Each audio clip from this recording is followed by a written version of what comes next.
Bem-vindos a esse nosso segundo webinar sobre contaminantes. Meu nome é Flávia Goldfinger, eu sou nutricionista e diretora executiva do Wilce Brasil. E antes de começar esse webinar, eu vou falar um pouquinho sobre o Wilce para quem não estava presente no primeiro bloco. O Wilce é uma rede global de cientistas do setor público e privado que trabalha em conjunto em um ambiente neutro sobre os mais elevados princípios de integridade científica para gerar, analisar e comunicar a ciência necessária para melhorar a saúde pública e o bem-estar, bem como a proteção ambiental.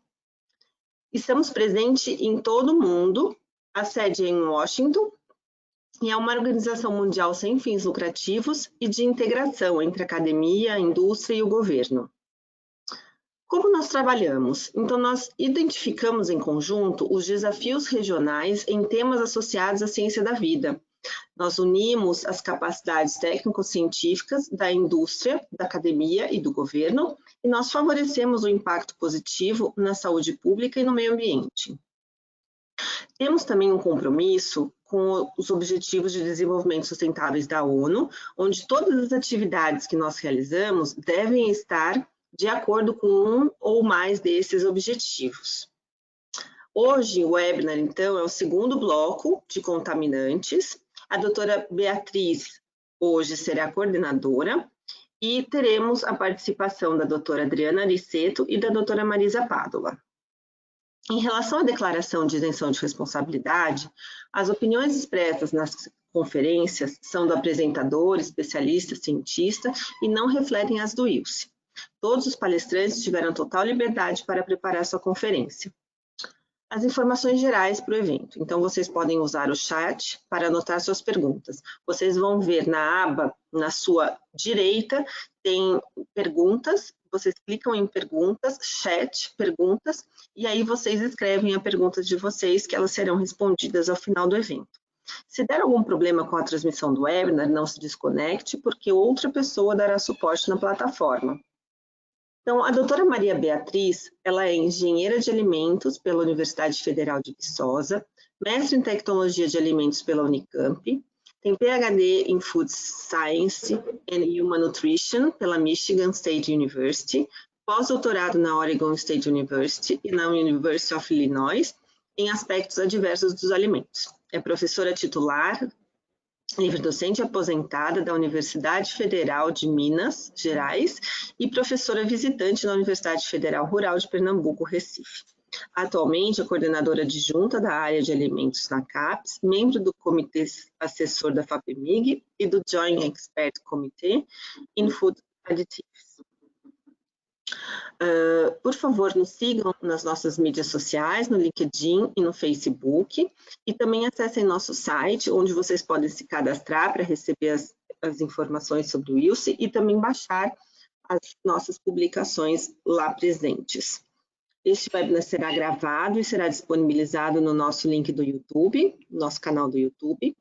Muito obrigada pela participação de todos e deixo a palavra agora, então, com a doutora Maria Beatriz. Doutora Beatriz. Obrigada. Olá. Muito obrigada, Flávia. E bom webinar a todos. Obrigada, Flávia. Bom dia a todos. É um prazer estarmos aqui hoje, né? Nesse segundo dia de atualidades em Food Safety.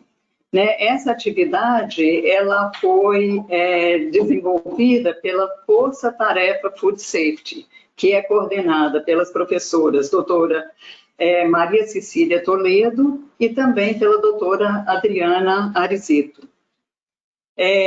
O objetivo da Força Tarefa é promover um melhor entendimento de aspectos ligados à inocuidade dos alimentos, incluindo aditivos, contaminantes químicos, físicos e biológicos e alergia alimentar, contribuindo para a harmonização de conceitos e aplicação da análise de risco em alimentos.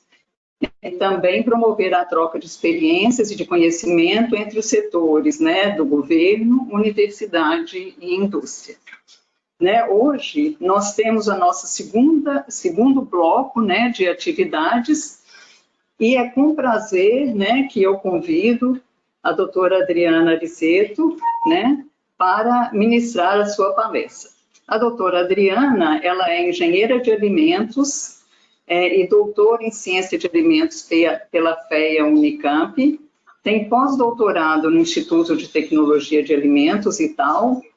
Ela é professora doutora do Departamento de Ciência de Alimentos da FEA Unicamp na área de toxicologia de alimentos, né? E como eu disse anteriormente, ela é coordenadora, né, dessa força-tarefa de Food Safety.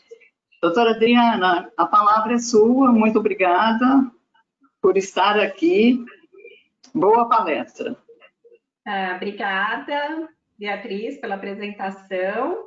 Eu agradeço também o convite do Ilse para estar aqui hoje, dando continuidade a essa sequência de seminários, né, de webinars sobre contaminantes e falando hoje sobre os contaminantes do processamento. Então, é um prazer estar aqui, dividindo a mesa com a professora Beatriz, né, com a doutora Marisa, que são minhas colegas também.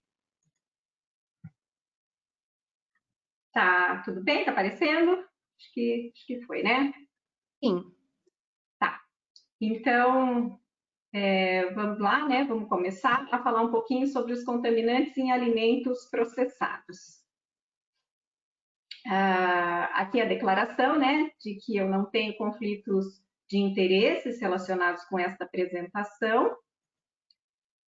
E vamos começar, então, falando, né, um pouquinho sobre o que são alimentos processados, né, já que a gente vai falar sobre os contaminantes em alimentos processados. Bom, a gente pode definir os alimentos processados como alimentos modificados do seu estado original por meio de uma grande variedade de tipos de processamento com diversas finalidades, né? Então, existem vários tipos e etapas de processamento que são aplicados nesse processo de transformação, né, das matérias-primas até um alimento que possa ser consumido. Então, existem processos de aquecimento, centrifugação, concentração, defumação, né, descascamento, fermentação, fritura, higienização, torrefação, ou seja, são aí inúmeros processos que podem ser aplicados para a gente conseguir transformar essa matéria-prima num alimento, né, para ser consumido. E hoje a gente pode dizer, né, que basicamente a maior parte do alimento que a gente consome, ele sofre algum tipo de processamento, né? Nem que seja um descascamento, uma higienização, uma lavagem, são consideradas etapas de processamento. Então, por isso a gente diz que grande parte dos alimentos que a gente consome precisa, né, passar por algum tipo de processamento. E aí a gente consegue, então, transformar alimentos, né, numa forma que não são possíveis de serem consumidos, como, por exemplo, o trigo, da forma, né, que é colhido, até uma diversidade de produtos, então, que vão ser consumidos aí com diversas finalidades, né? E o processamento de alimentos, ele traz muitos benefícios, né? Entre eles, a gente pode citar a questão da conservação do alimento. Então, a gente consegue evitar a deterioração durante o transporte e armazenamento e fazer, então, com que esse alimento, né, dure por mais tempo. A gente pode também, a gente tem como benefício a questão da segurança do alimento. Então, processar alimento está relacionado em aumentar a segurança desse alimento. Está relacionado também à questão da segurança alimentar, ou seja, ao acesso, né, a este alimento. Então, né, populações que moram em regiões de difícil acesso ao alimento, você aumentando a vida útil desse alimento, você permite que esse alimento chegue a essas populações. Então, tornar o alimento disponível na forma desejada, né, também tem a ver com essa questão da segurança alimentar. Um outro benefício é a redução de perdas e resíduos, né? E, paralelamente, o aproveitamento de resíduos e de partes comestíveis. Então, isso tem a ver todo com uma questão de sustentabilidade alimentar. O processamento de alimentos, ele também visa melhorar a qualidade do alimento, né? Mantendo o sabor, a cor, a textura característica dos alimentos. E, além de tudo, a gente tem benefícios nutricionais também com o processamento de alimentos, uma vez que determinados processos podem, né, até aumentar a digestibilidade de nutrientes e a biodisponibilidade de componentes alimentares. Apesar de vários benefícios do processamento, né, durante a aplicação, né, dessas etapas, pode haver formação de substâncias que são de interesse toxicológico. E aqui a gente está falando, então, desses contaminantes do processamento, que nós podemos definir como substâncias indesejáveis, potencialmente tóxicas, que não ocorrem na matéria-prima, mas que estão presentes em alimentos e bebidas como resultado do seu processamento ou preparação. Aqui eu tenho uma tabela mostrando vários exemplos de substâncias potencialmente tóxicas que podem ser formadas, né? Então, muitas delas, ou algumas delas, eu acho que vocês já devem ter tido contato, ouvido falar aí alguma vez, tá? Então, fazendo uma revisão, né, desses compostos nos alimentos que eles geralmente ocorrem, né? A gente tem as nitrosaminas, que foram é um grupo, né, de substâncias, várias nitrosaminas são conhecidas, e esse grupo aí passou a ser conhecido mais ou menos por volta de 1960, né? Então a gente tem a questão das nitrosaminas nos produtos curados, nos alimentos defumados, né? Cerveja também já foi uma importante fonte de contaminação por nitrosaminas. A gente tem o grupo dos hidrocarbonetos policíclicos aromáticos, que são chamados de HPAs, né, que são típicos em alimentos, né, como churrasco, produtos defumados, óleos vegetais. A gente também tem o exemplo do carbamato de etila, em alimentos e bebidas fermentadas. As aminas heterocíclicas, um outro grupo de substâncias que são predominantemente encontradas em carnes grelhadas. O grupo dos cloropropanóis, ali que foram também descobertos por volta de 1970, 1980, com presença característica em proteína vegetal hidrolisada, molho de soja, pães. A acrilamida, que foi uma coisa, né, um pouco mais descoberta, um pouco mais recente, ali de 2002, né, a gente logo está fazendo 20 anos da descoberta de acrilamida.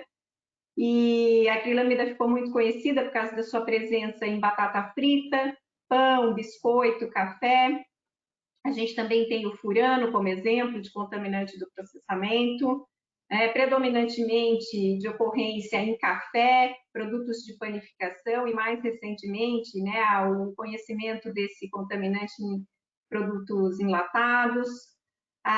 E, mais recentemente, né, essas duas classes de compostos, né, que são os ésteres de cloropropanóis, né, relacionados a esses cloropropanóis que a gente já falou anteriormente, e os ésteres de glicidol, que ocorrem simultaneamente em óleos vegetais e que têm despertado aí um interesse, né, mais recente. Eu estou falando aí a partir de 2006, né, os ésteres de cloropropanóis, e de 2010 os ésteres de glicidol. Aqui nessa coluna da direita, eu coloco para vocês as faixas, né, mais ou menos, das concentrações encontradas desses compostos, para a gente ter um pouco de noção, né? Então, a gente tem substâncias que normalmente ocorrem em concentrações mais baixas, como as nitrosaminas, aqui com níveis de mais ou menos aí de nitroso de metilamina. A gente tem aqui alguns níveis indicativos do benzoapireno, que é um dos representantes dos HPAs, né? Então, em concentrações mais baixas. As aminas heterocíclicas também ocorrem em concentrações mais baixas, abaixo, né, de 100 microgramas por quilograma.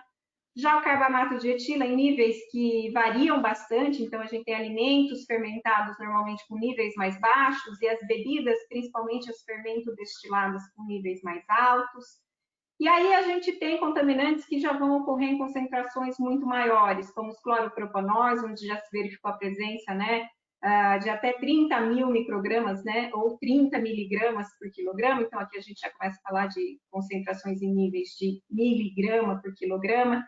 A acrilamida também com níveis muito variados, a gente tem produtos com níveis mais baixos e outros com níveis mais altos. O furano com níveis muito elevados, principalmente em café.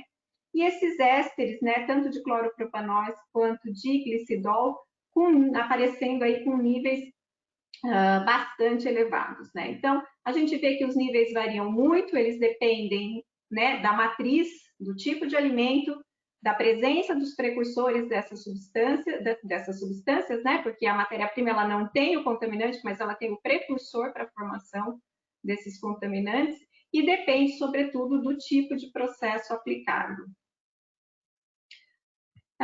Essas substâncias elas despertam a preocupação em função do seu potencial tóxico, né? De várias propriedades toxicológicas que têm sido observadas em estudos com animais e que são aplicadas, né, a várias dessas substâncias, né? Como, por exemplo, o potencial de carcinogenicidade.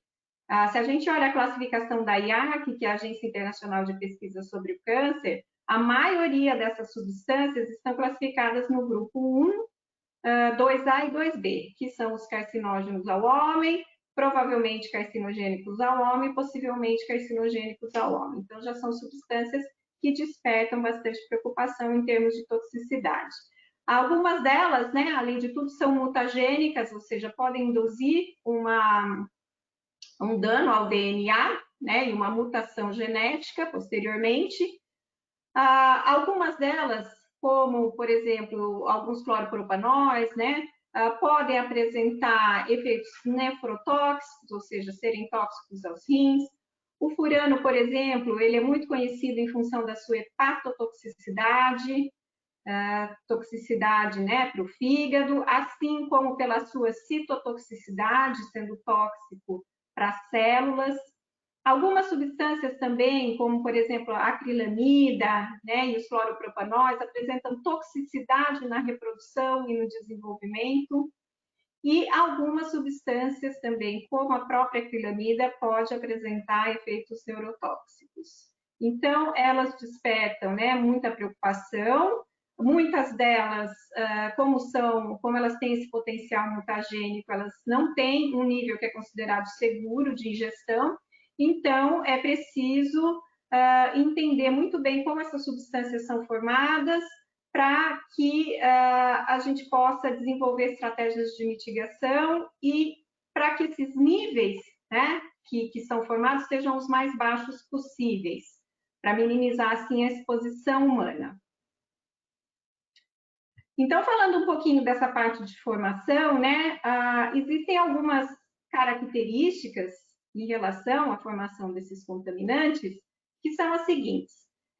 Primeiro, né, são substâncias formadas, elas podem ser formadas no alimento através de reações químicas, né? Então, existem uma série de reações químicas que podem acontecer. Eu já disse, o alimento, a matéria-prima, eles não têm a substância, mas eles têm precursores que vão levar à presença dessa substância, desse contaminante.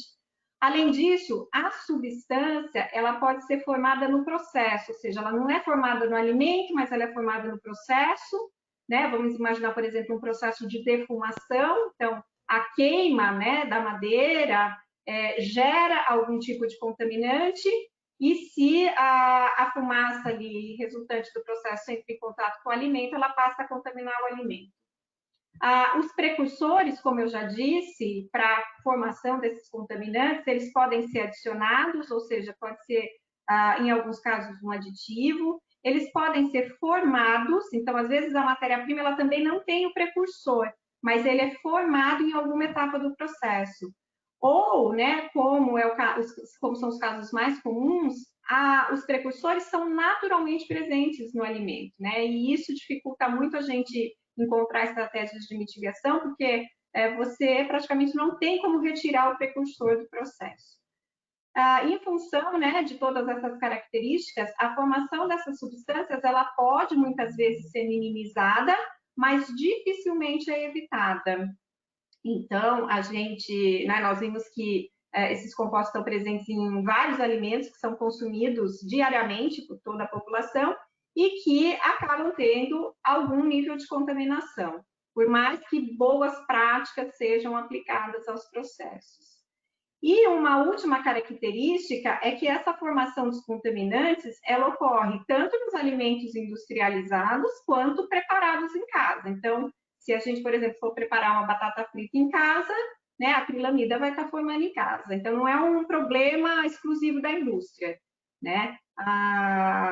O contaminante, ele se forma no processo e a gente realiza muitos processos em casa também. Então, falando aí um pouquinho desses contaminantes, dessas substâncias, né, para a gente conhecer um pouquinho quem são esses precursores, que condições que eles se formam e como minimizar, eu vou falar um pouquinho de cada uma dessas substâncias. As nitrosaminas, elas estão presentes, né, em vários alimentos, mas elas são muito conhecidas por estarem presentes nos produtos curados, né, são resultados da formação de uma reação, né, de nitrosação entre aminas secundárias que estão presentes naturalmente na carne e óxidos de nitrogênio. Esses óxidos de nitrogênio, eles podem vir dos nitritos e nitratos, que são usados como conservadores, eles podem ser gerados durante um processo de defumação e eles podem também ser gerados durante um processo de secagem. E ao entrar em contato com a carne, né, eles vão reagir com essas aminas para formar as nitrosaminas. Aqui a gente tem a nitrosodimetilamina, que é uma das mais tóxicas e mais estudadas. A formação ela ocorre lentamente em temperatura ambiente, mas ela é muito mais acelerada com o aumento da temperatura. pH também é importante, né? Um dos produtos mais críticos aí em relação à formação de nitrosaminas é o bacon, né? Ele é muito conhecido por conter aí níveis de nitrosaminas, de várias nitrosaminas. Bom, como que a gente pode minimizar isso, né? Então, em função de se conhecer o mecanismo de formação, né, reduziu-se os níveis de nitritos, nitratos que podem ser adicionados aos alimentos e, concomitantemente, a indústria passa a usar ácido ascórbico ou algum derivado antioxidante que promove, né, uma redução significativa na formação de nitrosaminas. E os níveis hoje, principalmente aqueles, né, que vêm em função, que são formados em função do uso de nitrito e nitrato, são relativamente baixos, né, em função dessas estratégias já utilizadas pela indústria.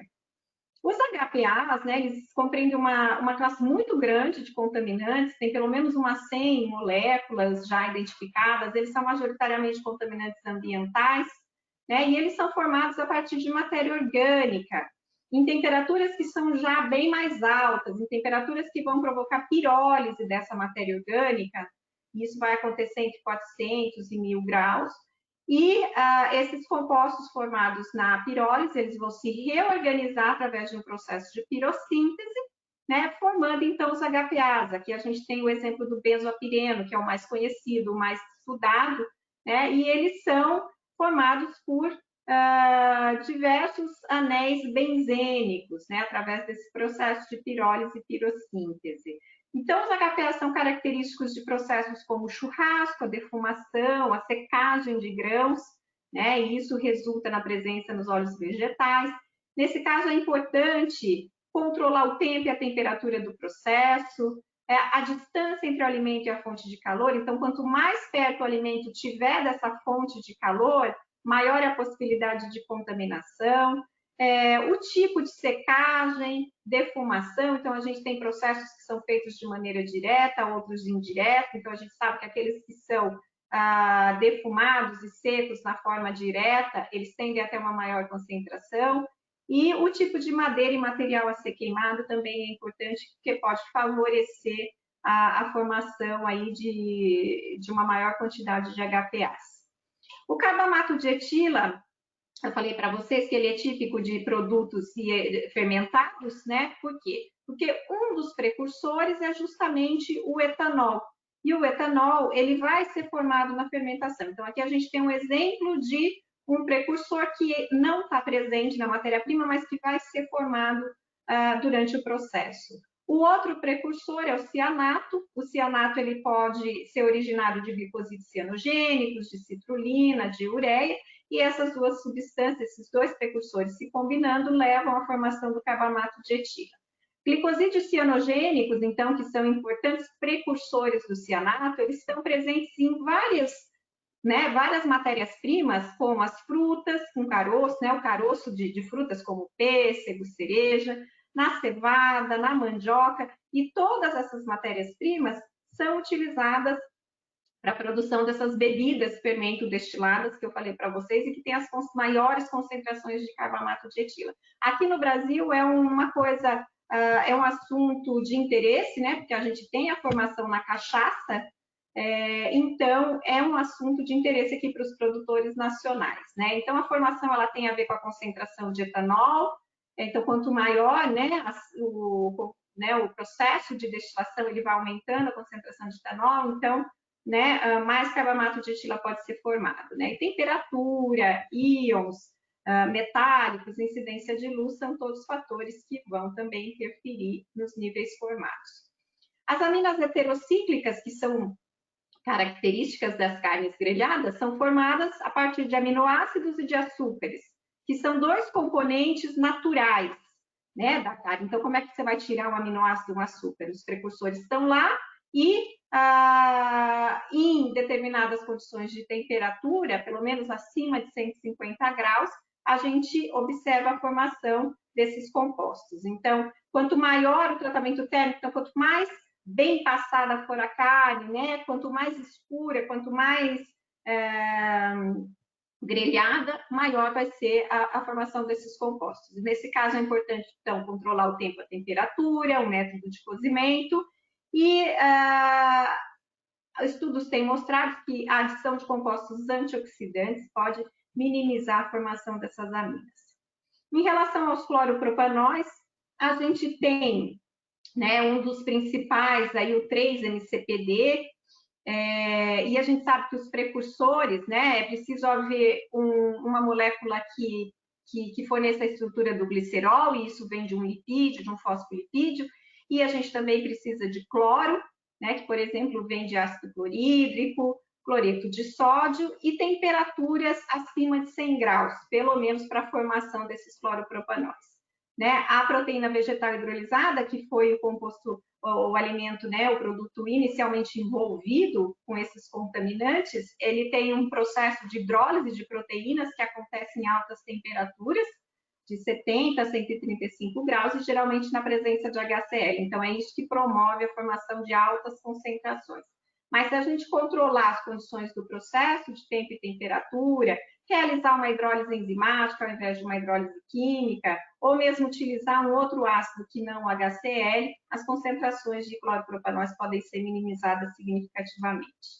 Já os ésteres, que é uma descoberta um pouco mais recente, eles são predominantemente encontrados em óleos e principalmente óleo de palma, que tem as maiores concentrações. Então, é o problema mais recente que a gente está tentando entender e minimizar.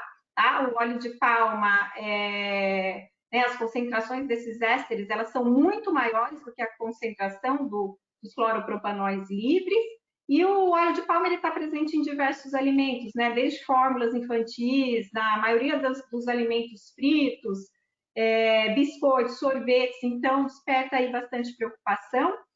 O contaminante é formado durante o processo de refino, especialmente na etapa de desodorização, onde se aplica as maiores temperaturas.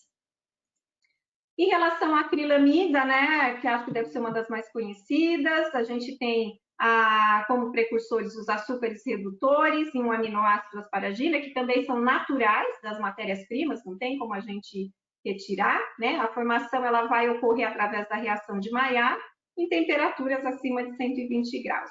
E a acrilamida ela é muito correlacionada com a cor do produto, então a gente vê um pão mais escurinho, uma batata mais escurinha.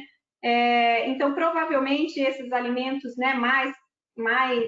que passaram por um tratamento mais intenso, de temperaturas mais altas e que são mais escurinhos, provavelmente vão ter maiores concentrações de acrilamida.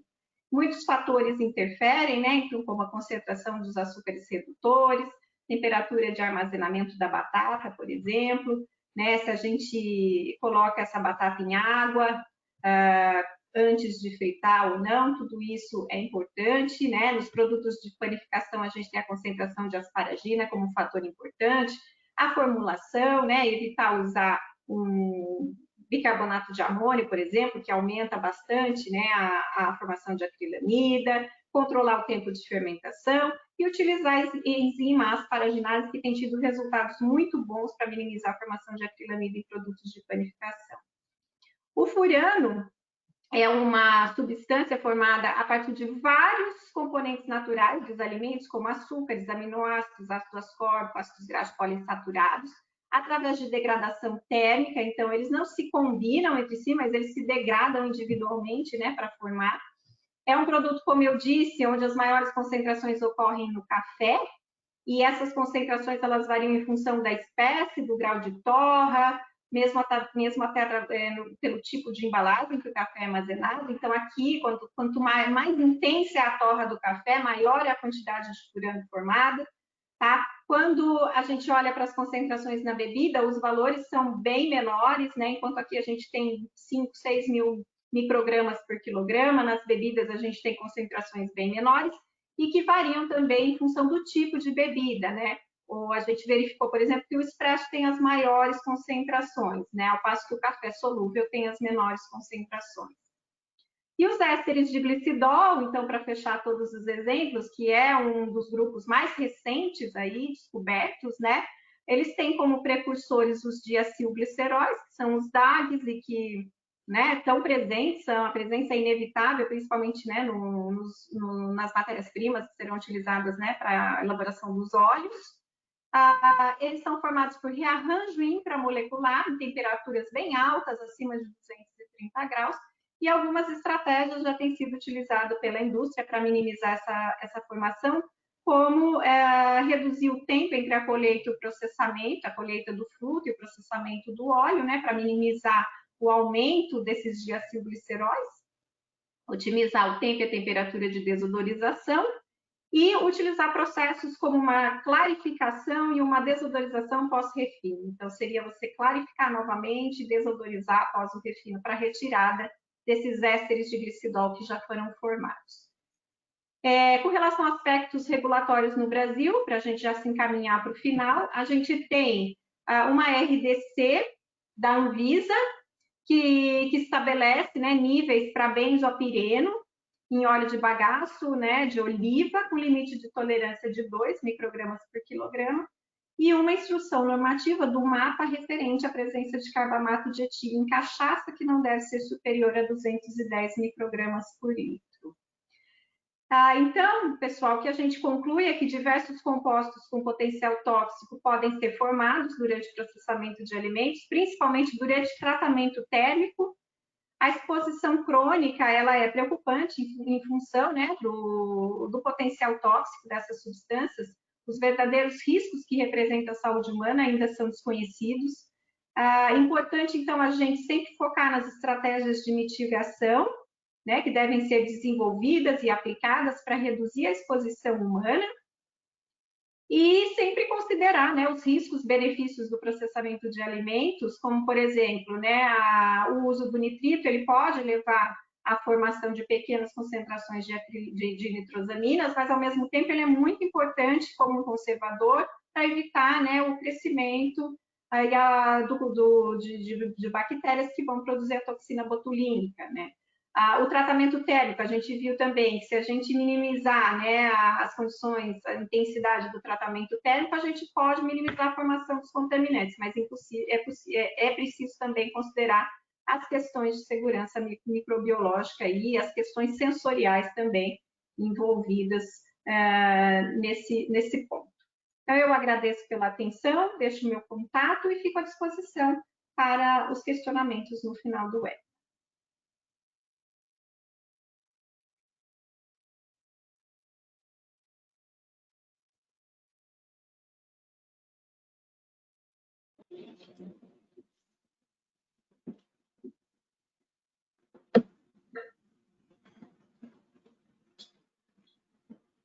Doutora Adriana, muito obrigada, né, pela brilhante palestra, né, excelente.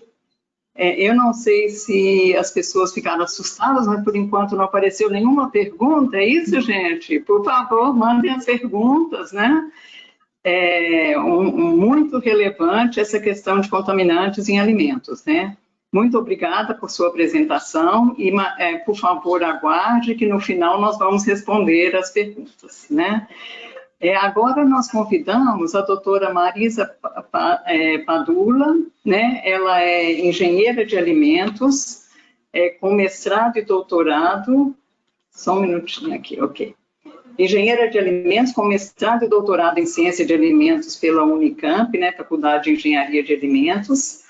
E ela é pesquisadora científica nível 6 do Centro de Tecnologia de Embalagens, CETEA, do Instituto de Tecnologia de Alimentos.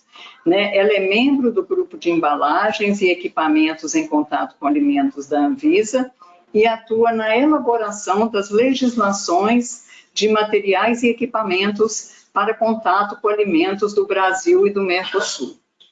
Desde 2015, ela é chair da European Hygienic Engineering and Design Group Regional Brasil e, atualmente, né, é docente do curso de pós-graduação em Tecnologia de Alimentos do Instituto de Tecnologia de Alimentos. Né? É um prazer tê-la conosco, doutora Marisa. Por favor, a palavra é sua e demando aí aos participantes que enviem as suas perguntas para que a gente possa, né, aproveitar bem dessas sumidades que estão aqui nos brindando com essas palestras. Obrigada. Bom dia a todos. Muito obrigada, Beatriz, pela sua apresentação. E, primeiramente, eu gostaria de agradecer a Ilse pelo convite para estar aqui falando sobre a parte de contaminantes de embalagem. Eu trabalho há muitos anos com essa parte de interação embalagem e alimentos, é um campo muito grande e espero que eu consiga passar assim, os principais problemas que a gente tem nessa área. Né?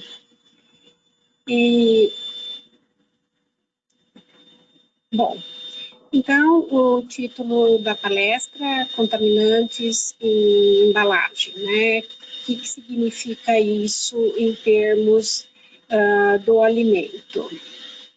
Primeiro, né, assim, quando a gente pensa na embalagem, ela tem várias funções, né? Primeiramente, a gente sempre pensou em atender os requisitos de proteção do alimento, que ela fosse compatível com o alimento e que ela atendesse os requisitos de processamento.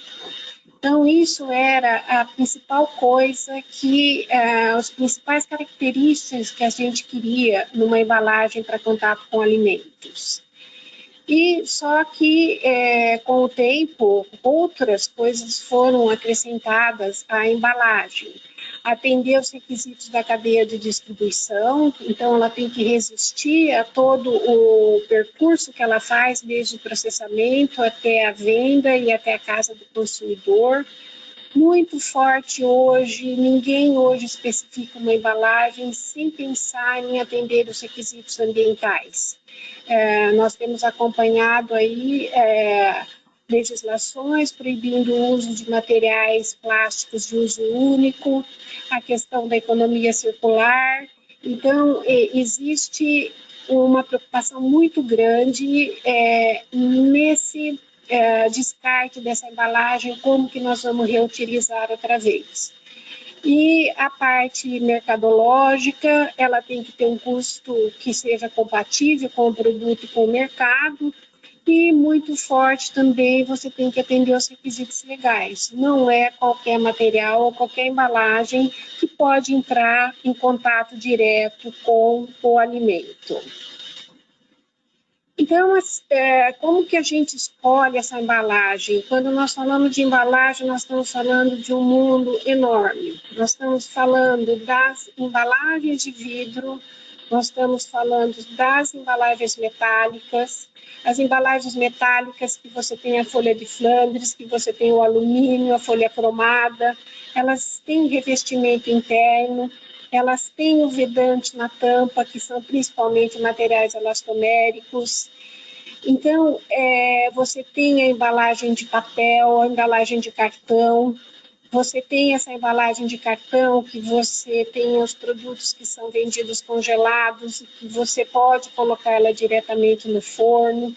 Algumas outras embalagens você pode colocar direto no micro-ondas. Existem os materiais plásticos, os filmes plásticos e as garrafas plásticas. Hoje o PET, em termos de garrafa plástica, ele é realmente o mais utilizado, né, para refrigerantes e para água mineral. Então, como que eu escolho essa embalagem para o meu produto? Essa embalagem, ela tem que ser segura para o produto. Ela não pode ser uma fonte de contaminação do produto, ela faz parte da cadeia produtiva do alimento. Eu vou escolher essa embalagem em função também da interação que ela vai ter com o meu alimento. Dependendo se o alimento é gorduroso, se o alimento é aquoso, se ele, como que essa embalagem pode ter uma menor ou maior interação. Eu vou escolher a embalagem de acordo com o processamento, se eu vou esterilizar ou se eu vou pasteurizar, ou mesmo essas novas tecnologias emergentes, se eu vou processar por alta pressão ou se eu vou processar por micro-ondas, quais são as características dessa embalagem. E ela também vai dizer a vida útil desse material.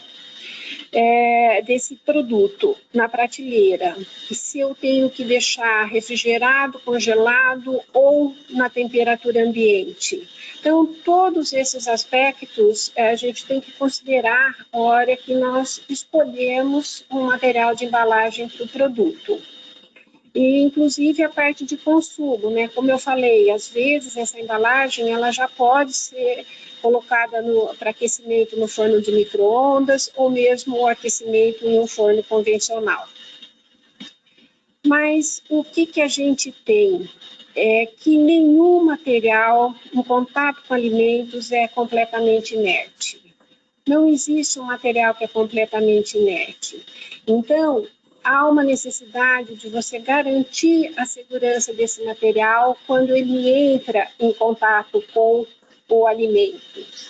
Então, essa migração ela vai ocorrer muito em função das características do processamento, do tipo de alimento, das temperaturas a que ele vai ser submetido e das características do alimento. Eu digo, ele é mais gorduroso, ele tem mais gordura, menos gordura, ele é ácido, ele é não ácido, enfim. Então, é possível que você tenha uma contaminação química do seu alimento devido a transferências desses componentes da embalagem para o produto alimentício. Essa transferência, ela pode ser de duas formas, né? Você pode perceber essa transferência com uma alteração de odor e sabor.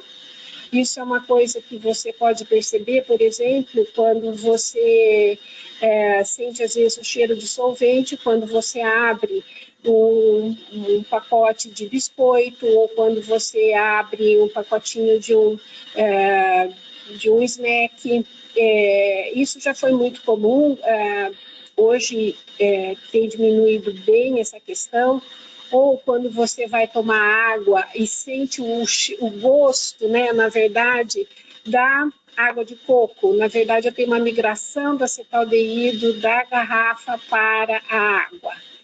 E há a possibilidade desta migração, na verdade, ter um problema, levar a um problema toxicológico.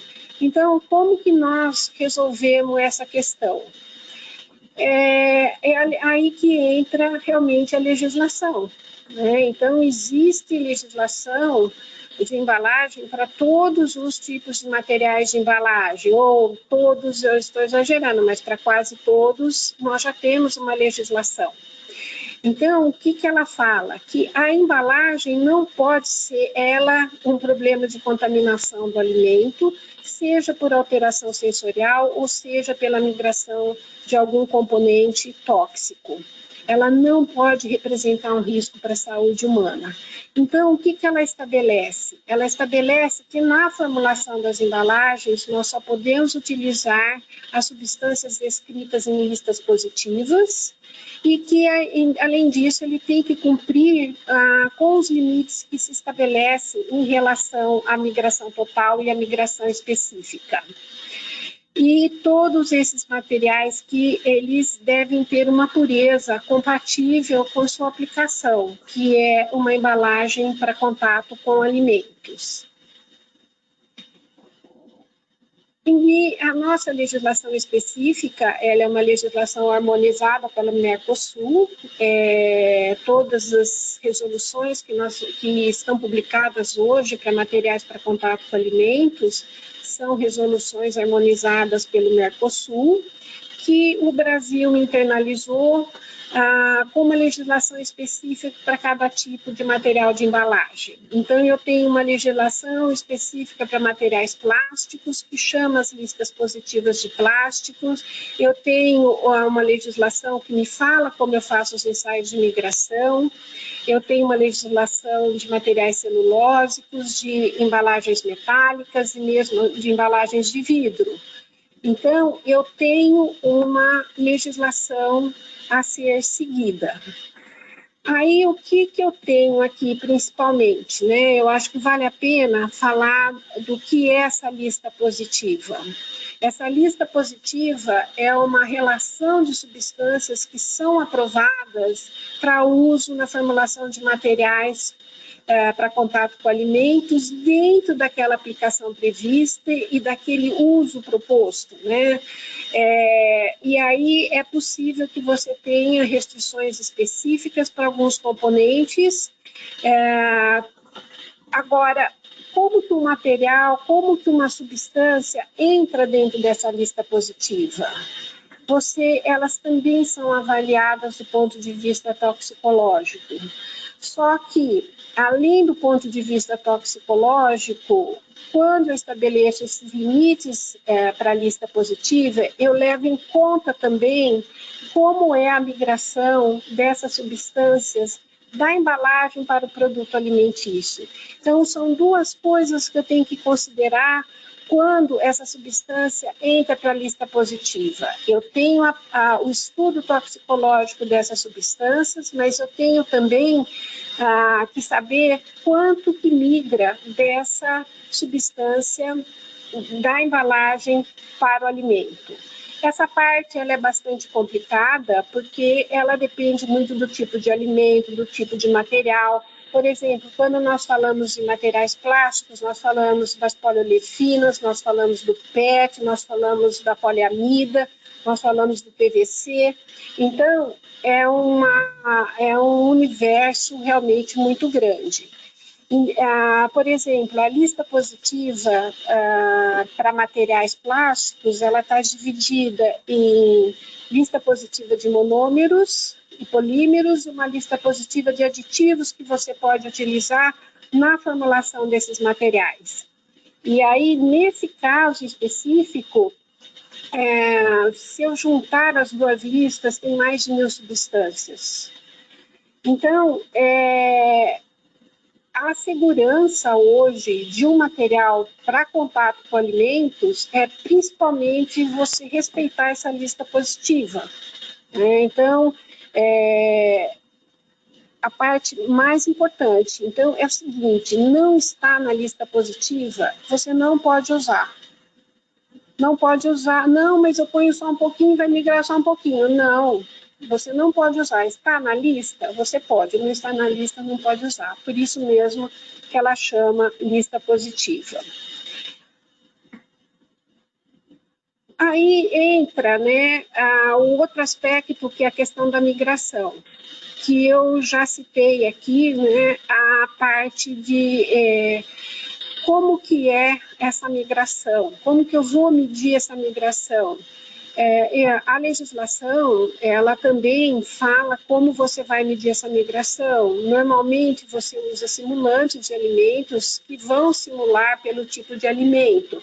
Por exemplo, eu tenho um simulante específico quando eu vou trabalhar com leite e com alguns produtos lácteos.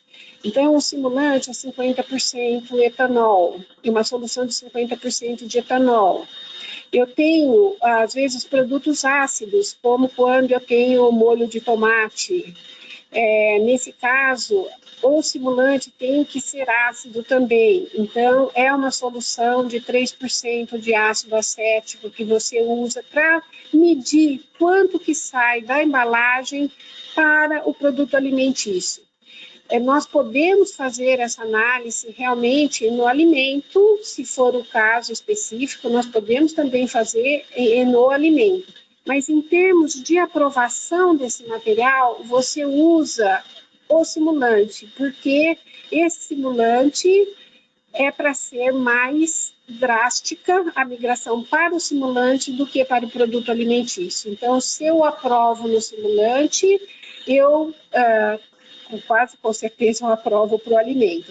Óbvio que existem suas exceções, e se existem casos que você tenha dúvida que o simulante não está representando adequadamente, você vai fazer a sua migração, então, para aquele alimento.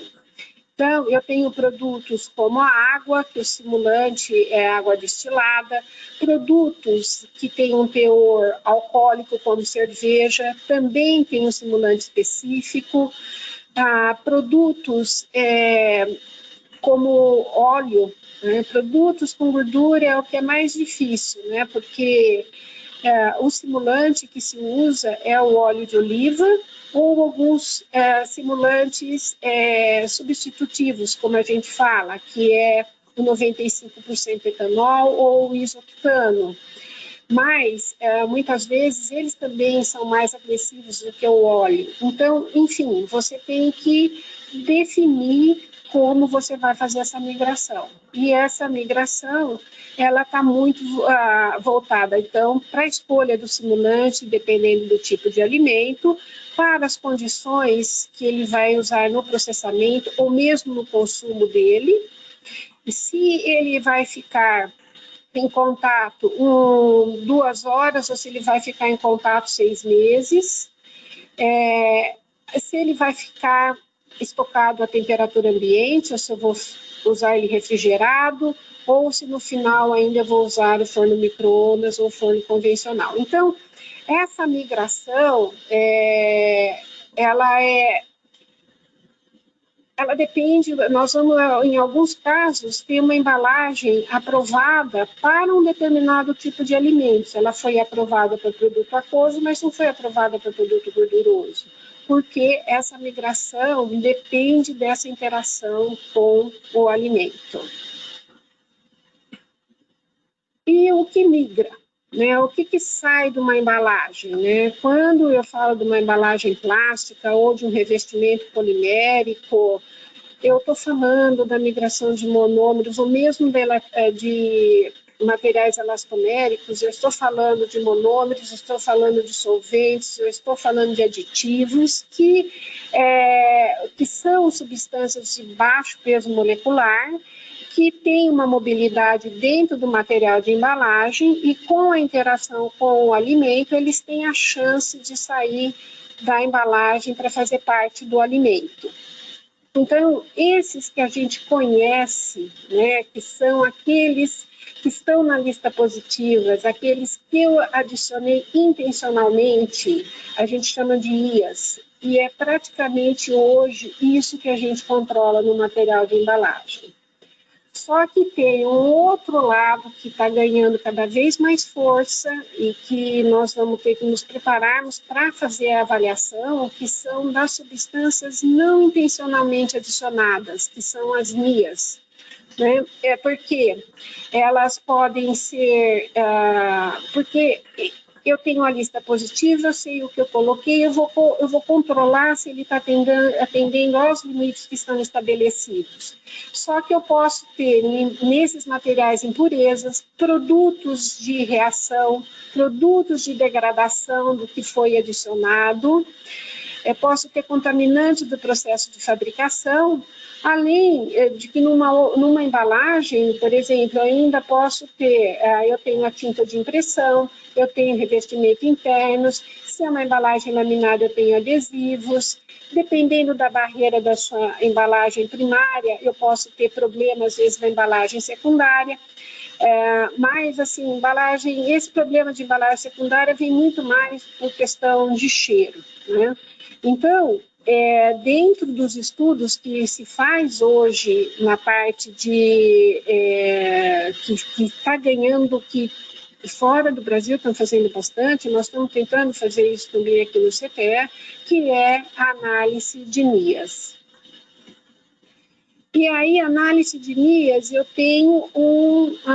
vou ter uma aproximação realmente diferente daquela que quando eu vou analisar, eu já sei aquilo que eu vou procurar, né? Então, quando eu tenho aquela análise direcionada, que eu tenho, então, para determinação de um determinado aditivo, de um determinado monômero, eu sei que eu tenho já um método para uma extração específica, uma limpeza, e eu vou medir, então, essas substâncias que eu adicionei intencionalmente.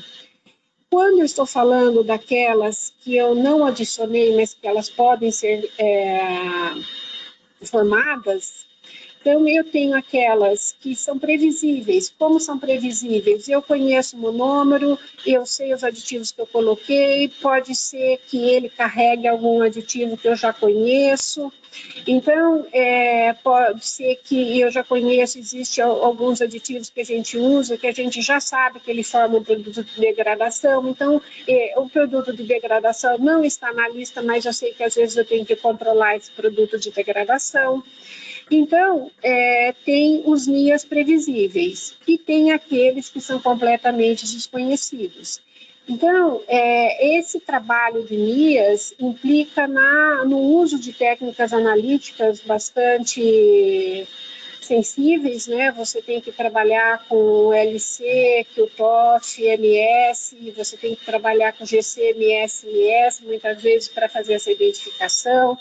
Envolve a identificação dessas substâncias, envolve um estudo se elas têm ou não um problema toxicológico e se eu tenho que prestar atenção nesses contaminantes ou não. É um trabalho bastante grande essa parte de NIAS. E aí, mesmo, né, quando a gente fala das guias, né, daqueles que a gente adiciona, que a gente já sabe que são adicionados, existem aqueles que ainda podem dar algum problema, né? Eu listei algumas coisas aqui que são preocupações.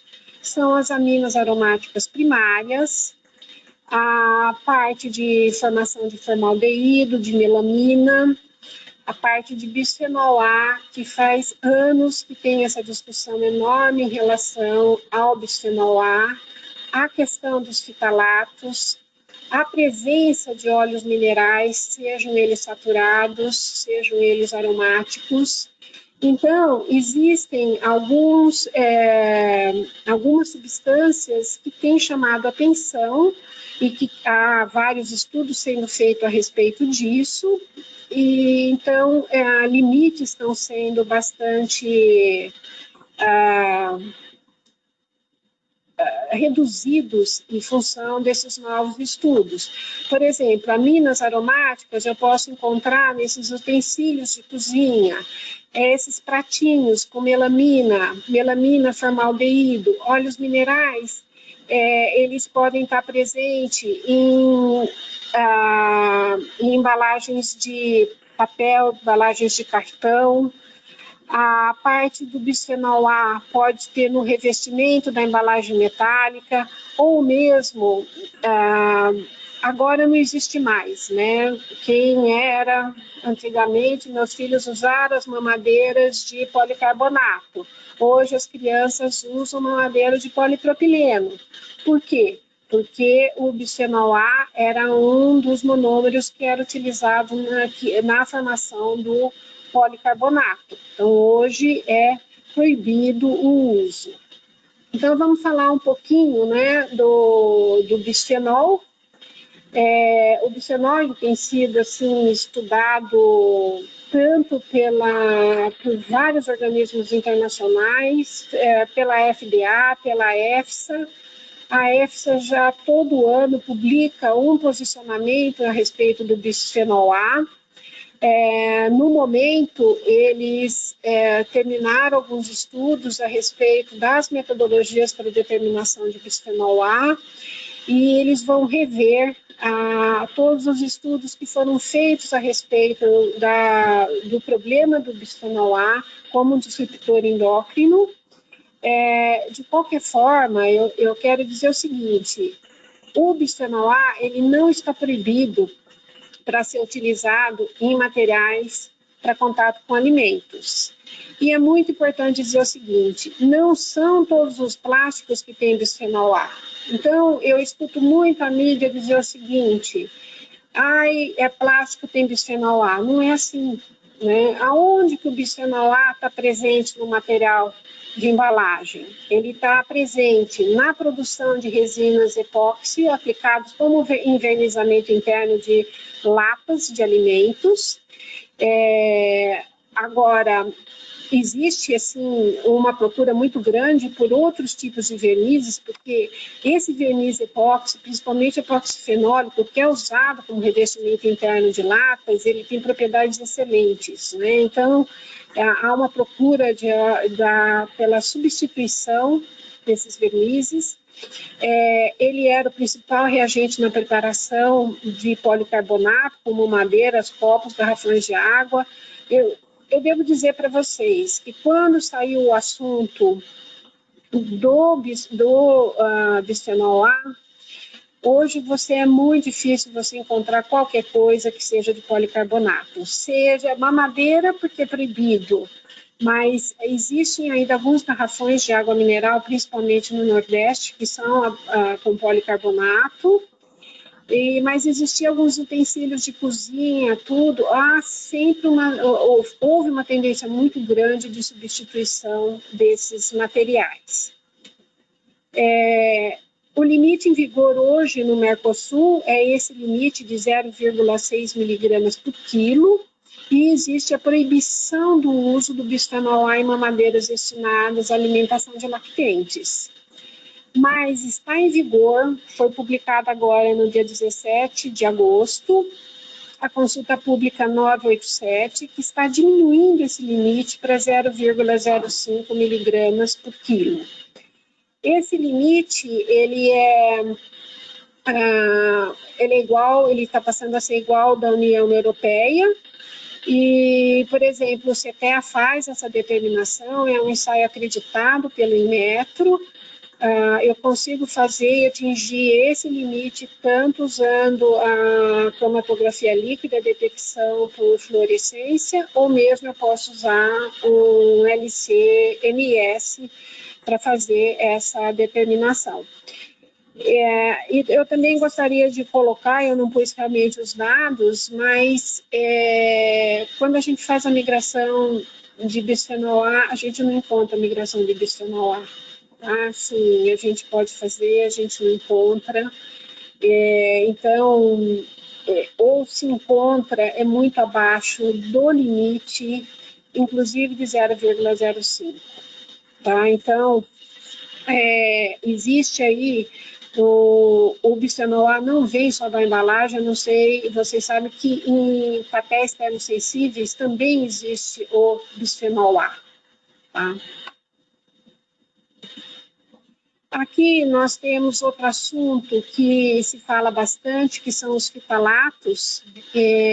Essa nossa lista positiva, essa de aditivos, que eu esqueci de colocar aqui, que é a resolução 326, foi publicada em dezembro do ano passado, em 2019, existem vários fitalatos que estão permitidos, eles têm limites de migração específica, eles têm limites de grupo, ou seja,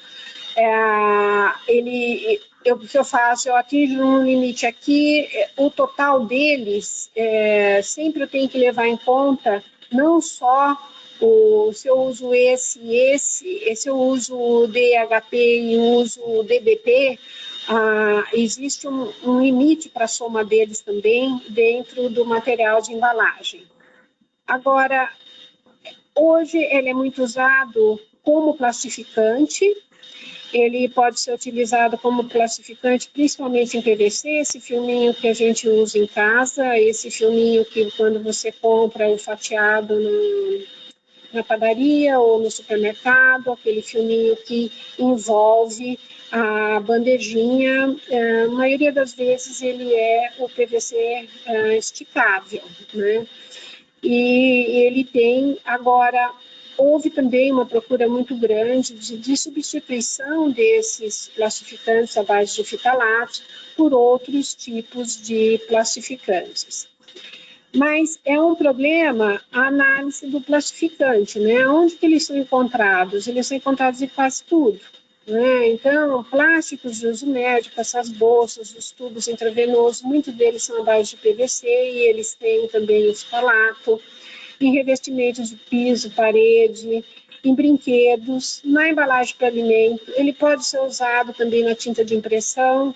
Então, ele tem um uso muito amplo. Ele pode ser usado em luvas que você usa para manusear alimento, pode ser utilizado também. Então, ou seja, ele está presente em vários materiais. Então, quando eu falo que o alimento está contaminado com fitalato, antes de falar, ele pode, sem dúvida, ele pode, talvez, ter vindo da embalagem também, mas eu tenho que fazer uma análise crítica realmente de todo o meu processo, de tudo, para saber se esse fitalato realmente veio da embalagem. Existe também a parte de aminas aromáticas primárias, trabalhou aqui no CETER, na tese de doutorado, a Mari, e nós fizemos a determinação de aminas aromáticas em utensílios domésticos, tá? Principalmente esses de poliamida. O trabalho dela, eu não trouxe os resultados, porque ela vai defender a tese agora em novembro, e tantos de poliamida, de silicone nós analisamos, mas a formação realmente de aminas aromáticas acima dos limites permitidos, tanto em materiais nacionais como materiais importados, tá? Tem alguns que realmente atendem completamente o limite de aminas aromáticas primárias. E as aminas também, elas, além de elas estarem em embalagens de utensílios coloridos, esses utensílios domésticos, eles podem também ser usados, as aminas podem ser formadas também em materiais laminados, quando você usa adesivos poliuretânicos, que o isocianato é aromático. Não são todos os isocianatos, mas quando o isocianato é aromático, você pode ter a formação, então, da amina aromática primária. E o limite dela realmente muito baixo, né? Nessa resolução, a 326 de 2019, ela fala que você não pode detectar amina aromática no ensaio de migração. Normalmente se faz com o simulante B, que a gente chama, que é o simulante 3% de ácido acético, é o mais crítico para fazer a determinação das aminas. Eu não posso detectar e o método tem que ter pelo menos um limite de detecção de 0,01 miligramas. E é engraçado, porque aqui a gente fala como um limite de detecção, mas mesmo que eu tenha várias aminas presentes, porque dependendo realmente dependendo do corante que você usa ou do material, você não tem só uma amina presente, você tem várias aminas presentes. E a soma delas, se eu fizer essa determinação, a soma de todas elas não podem ser superior a 10 ppb. E isso é bastante sério, porque essa semana foi publicada uma atualização do regulamento europeu que fala sobre materiais plásticos, que fala de limite para aminas, e esse limite foi reduzido mais ainda. Esse limite passou para 0,002 miligramas por quilo, ou seja, 2 ppb. Então, é um assunto que nós também temos que olhar.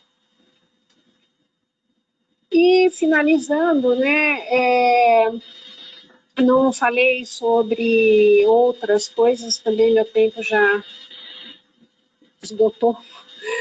E não é fácil quando você faz ver se a sua embalagem está conforme com a legislação, porque é uma cadeia produtiva bastante complexa. Você tem o fornecedor da resina, do material básico, o que converte a embalagem ou que transforma a embalagem.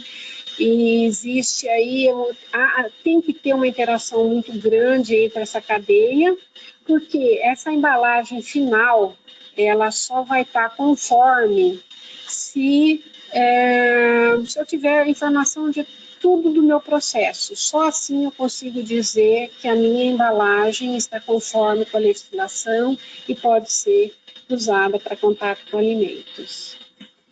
Eu deixo aqui meu telefone, meu e-mail, e muito obrigado pela atenção e estou à disposição, então, para perguntas.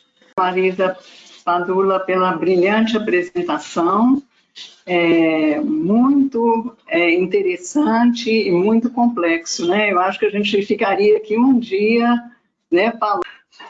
Mas vamos passar. Agora nós temos aqui várias perguntas, né?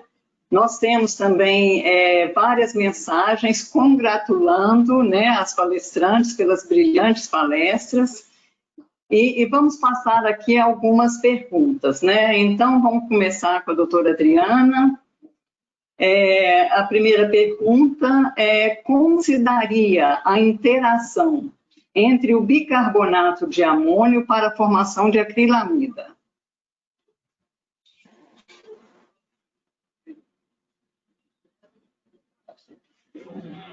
Tá sem som. Sem som. Opa, coloquei o vídeo, não coloquei o som. Obrigada pela pergunta, né? Esse é um dos pontos importantes na formação de acrilamida em relação a produtos de panificação, já que o bicarbonato de amônio é um fermento utilizado na produção de biscoitos, né? De alguns produtos. E vários estudos têm demonstrado que o uso do bicarbonato de amônio ele favorece significativamente a formação de acrilamida em comparação ao uso de outros tipos de fermento, né? Isso se dá porque o bicarbonato de amônio, né, acaba favorecendo algumas reações químicas no alimento que vão promover o aumento da concentração de algumas espécies, como glioxal, metilglioxal, e que também acabam se envolvendo na reação de Maillard. Então, é mais a geração dessas espécies que também são muito reativas e que acabam envolvendo e promovendo a reação de Maillard. Ok, excelente. Uma segunda pergunta, Adriana, essa é um pouco polêmica, mas você aconselha a limitação de consumo de alimentos ultraprocessados? Eu acho que essa pergunta também ela ocorreu devido ao guia de alimentação, né, que inclusive está em consulta pública, né? Qual seria a sua opinião com relação a isso? Bom, considerando assim o tema da minha apresentação, né, que foi a questão dos contaminantes no processamento, bom, e primeiro, né, existe ainda uma polêmica muito grande em função dessa classificação e dessa terminologia ultraprocessados, né? Então, em termos de contaminantes, assim, a gente viu que não faz muita diferença o alimento ser processado na indústria ou ser processado em casa, que ele vai formar, né, a substância. Então, isso eu estou falando assim, dentro do meu domínio de expertise. E agora, em relação a consumo de ultraprocessados ou não, acho que isso é uma discussão assim muito ampla. A gente precisa, né, de um evento só para isso. Mas o meu entendimento é que é o quê? Nós temos, né, em questão, em relação ao balanço nutricional de uma dieta, né, o ideal é que a gente tenha uma maior variedade possível de alimentos numa dieta e que a gente tente, da melhor maneira possível, né, ter uma dieta equilibrada, né? Então, assim, se a gente for olhar para um alimento individualmente, nenhum alimento ele é equilibrado individualmente, né? Então, por isso que a gente pensa num padrão alimentar e numa dieta que seja equilibrada, né? E no meu entendimento, assim, no que se considera alimentos ultraprocessados, né? Ou seja, a gente tem lá até mesmo um iogurte que, em função da questão de açúcar, de um aroma, de um corante, ele é considerado ultraprocessado, né? Você sabe que todos esses aditivos, eles passam por rigorosas avaliações toxicológicas e isso não simplesmente não justifica o fato dele ser chamado de ultraprocessado, sendo que um iogurte convencional, ele passa pelos mesmos processos, né? O que a gente está querendo dizer, pasteurização, fermentação, né? Passam pelos mesmos processos. Então, assim, fica difícil a gente generalizar assim, a indicação ou não de um consumo de um alimento ultraprocessado, porque essa definição de ultraprocessado, ela é difícil você aplicar de maneira generalizada para todos os alimentos que são classificados dentro dessa categoria, né? O meu entendimento é que, por mais que um alimento seja muito desbalanceado, em termos de ter muita gordura, de ter muito açúcar, eventualmente você pode consumi-lo, assim, com critérios, sabe, com consciência, né? E integrando esse alimento dentro da sua dieta, de forma que a sua dieta, o seu hábito alimentar, esteja variado e equilibrado. Excelente. Doutora Marisa gostaria de complementar? Você gostaria de comentar alguma coisa com relação a essa pergunta? Seu som. Não, Beatriz, porque é um assunto bastante polêmico mesmo. Eu acho que a Adriana já colocou uma posição. Isso. É importante a gente refletir sobre essa questão, né? Em vários aspectos, né? E eu acho que a Adriana respondeu muito bem aí essa questão, né? Nós temos de refletir sobre isso, né? Doutora Marisa, nós temos aqui, vamos revezar um pouquinho, tá, Adriana? Para embalagens plásticas de alimentos secos e não gordurosos, a RDC 5110 dispensa análise de migração total e específicas. E para os outros tipos de material de embalagem, metálico, vidro, também se aplica? Ou seja, não é necessária a realização de ensaio de migração? Na verdade, é o seguinte, realmente a RDC 51 fala isso. Quando eu falo de embalagens metálicas, eu vou seguir a 51 se essa embalagem metálica tiver revestimento polimérico. Se essa embalagem metálica tiver revestimento polimérico, se aplica a 51 e aí esse ensaio, ele realmente não precisa ser feito, tá? Agora, a legislação de materiais, materiais metálicos, ela está sendo revista dentro do Mercosul, né? E normalmente ela não pede realmente também a migração total, se você não tem ela revestida com materiais poliméricos, tá? Agora, vidro, ela não se aplica, 51 não se aplica a vidro, mas inclusive não se pede ensaio, a portaria de vidro, na verdade não é nenhuma resolução, a portaria é a 27 de 96, ela não pede o ensaio de migração para vidro, para nada, nenhum tipo de alimento, não é só seco. Ele não pede ensaio de migração. Ok. Porque, assim, o que se pensa, né, quando você tem produto seco, que a interação embalagem-alimento é menor, então essa migração deveria ser menor. Mas, por exemplo, a União Europeia, para produto seco, independente de ser gorduroso ou não, ela pede um ensaio de migração com o simulante MPPO, que é o óxido de polifenileno modificado, tá? Que é o TENAX. Então, no momento, hoje, a nossa legislação realmente não pede. Ok, excelente. Uma outra pergunta aqui, o aço carbono não está na lista positiva da RDC 2007 e é amplamente utilizado nas indústrias de alimentos.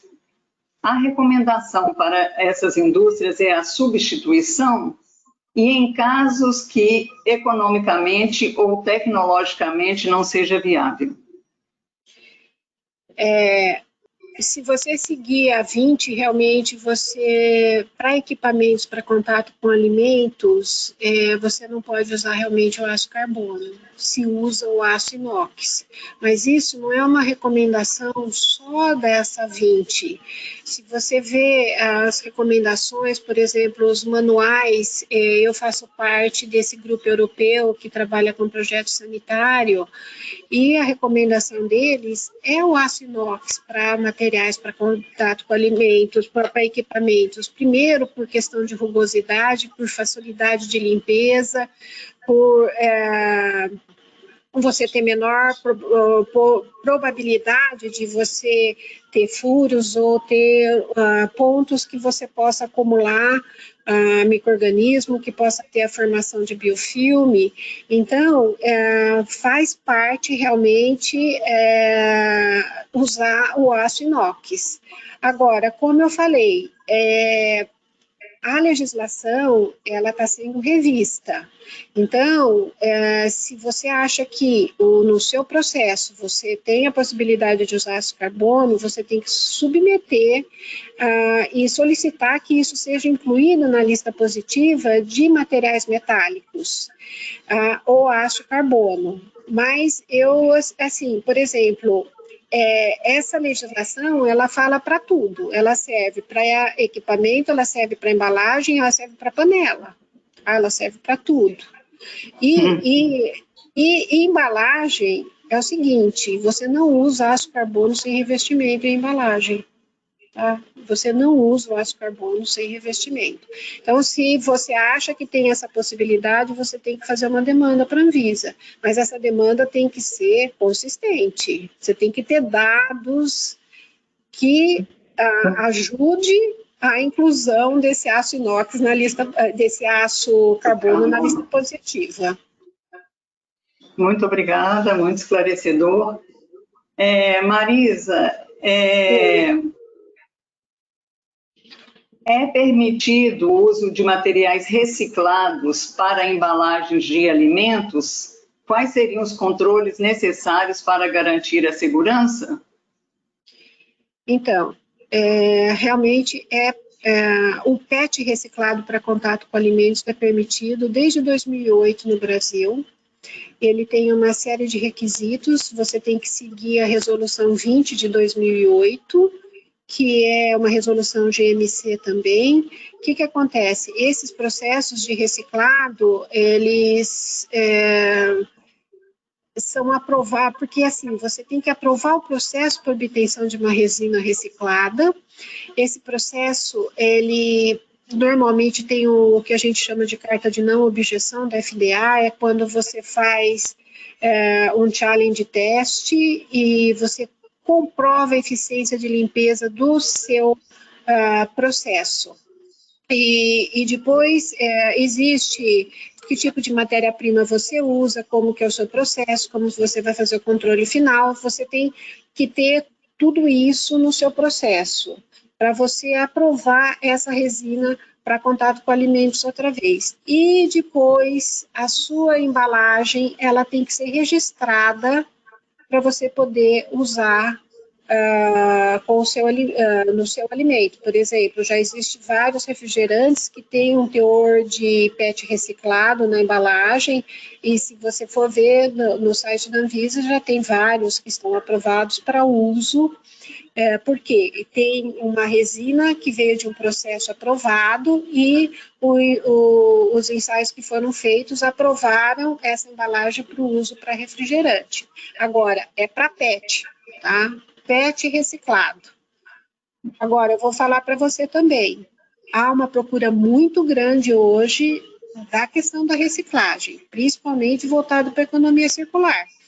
E isso, tem muita gente estudando, reciclagem de poliolefinas, outros processos de reciclagem de PET existe, e eu acho que isso vai para frente, mas no momento, no Brasil, é o PET reciclado que está permitido para contato com alimentos. Muito obrigada, doutora Marisa. Pena que nosso tempo está acabando. Vamos fazer aqui uma última pergunta para a doutora Adriana.